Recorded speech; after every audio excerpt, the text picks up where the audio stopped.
साहेब नमस्कार साहेब, वारंवार तक्रार देऊन चिखलात सोडून सुद्धा इकडं काय काम होत नाहीये. अशी गाड्या फसते, नागरिकांचे हाल होते. प्रशासन काय करत आहे? प्रशासन झोपलेले आहे पूर्ण.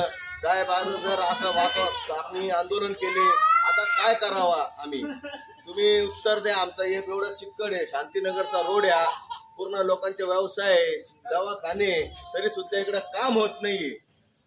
या रमजान भाई, हे बघा रमजान भाईंचं दुकान, आता यांनी घर चालवं कसं काय? त्यांचं दुकान आहे, दुकानासमोर बघ कशी घाण आणि चक्क कसा करावा? जर आता असं वाटतं आम्हाला नगरपालिकेत जाऊन राहावा 4 महिन्यासाठी. आता सर्व नागरिक घेऊन येतो, सर्व आम्ही नगरपालिकेतच येतो. गावात 4 महिने राहू, नंतर पावसाळा संपल्यानंतर परत येऊ इकडं शांतीनगरला. अशी परिस्थिती झालेली आहे.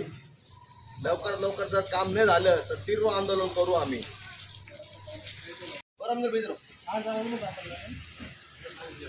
साहेब नमस्कार साहेब, वारंवार तक्रार देऊन चिखलात सोडून सुद्धा इकडं काय काम होत नाहीये. अशी गाड्या फसते, नागरिकांचे हाल होते. प्रशासन काय करत आहे?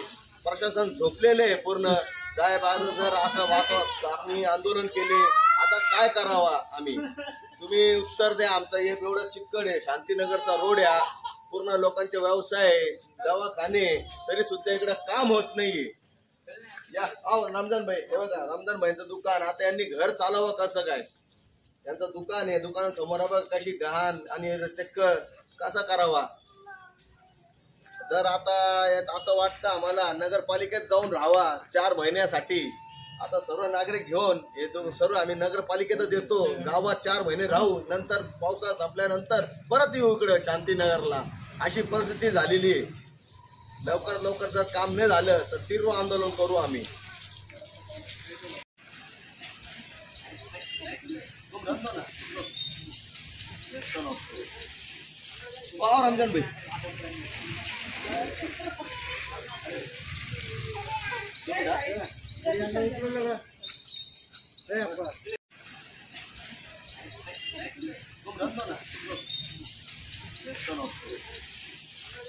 रमजान भाई